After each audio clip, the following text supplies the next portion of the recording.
Chairman জনাব তারেক রহমান কাজী নজরুল ইসলামের সমাধিস্থলে এসেছেন এবং এখন গাড়ি ভিতরে নেওয়ার চেষ্টা করা হচ্ছে। গাড়ি ভিতরে ঢুকবে, তারপরে ভিতরে গিয়ে উনি উসমান হাদির কবর জিয়ারত করবে।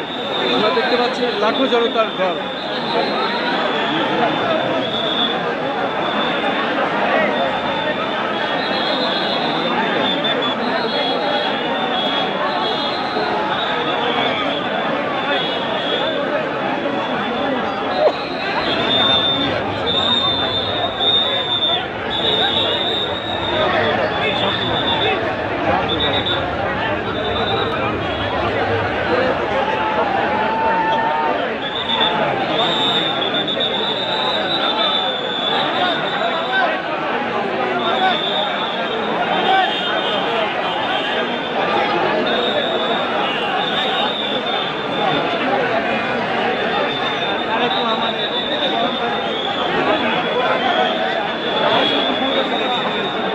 দর্শক, আমরা দেখলাম বিএনপির ভারপ্রাপ্ত চেয়ারম্যান জনাব তারেক রহমান এইমাত্র গাড়ি নিয়ে প্রবেশ করলেন জাতীয় কবি কাজী নজরুল ইসলামের সমাধিতে এবং ওখানে গিয়েই উনি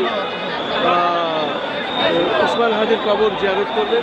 শহীদ শরীফ উসমান হাদির কবর জিয়ারত করতে এসেছেন এবং আমরা দেখতে পাচ্ছি এই এলাকাটি এখন মানুষের ঢল নেমেছে, মানুষের বন্যা রীতিমতো। এটা না দেখলে আসলে বোঝা যাবে না। আমরা চেষ্টা করছি যতটুকু দেখানো যায়।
জাতীয় কবি কাজী নজরুল ইসলামের পাশেই শহীদ উসমান হাদির কবর এবং আমরা কাজী নজরুল ইসলাম কবর এবং পাশেই শহীদ উসমান হাদির কবর, সেটা আমরা দেখানোর চেষ্টা করলাম। এবং এখানে ঢুকেছেন তারেক রহমান। আর কিছুক্ষণ পরেই উনি দোয়া মোনাজাত করবেন কবরের সামনে গিয়ে। আমরা দেখানোর চেষ্টা করছি মূলত এখানে লক্ষ লক্ষ মানুষ আমরা দেখতে পাচ্ছি, প্রশাসন সহ মানুষ এখানে একাকার এবং মানুষ আর মানুষ, যেদিকে তাকায় সেদিকে মানুষ আমরা দেখতে পাচ্ছি। প্রচণ্ড ভিড়।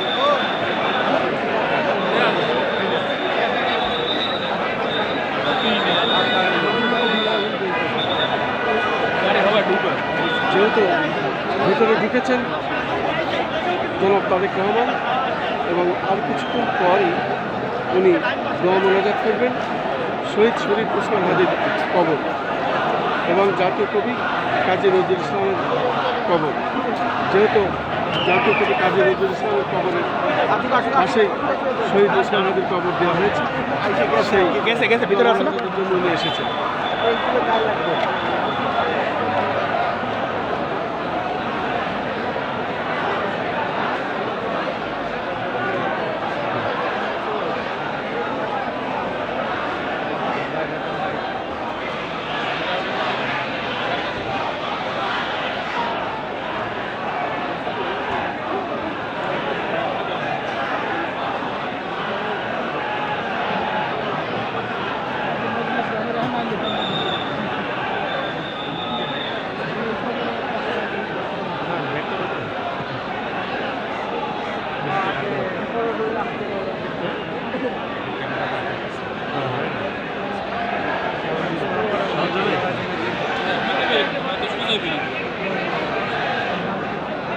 দর্শক উসমান হাদির কবরের সামনে জনাব তারেক রহমান পৌঁছালেন, এখনই উনি দোয়া মোনাজাত শুরু করবেন। সেটাই আমরা যতটুকু পারি দেখানোর চেষ্টা করছি।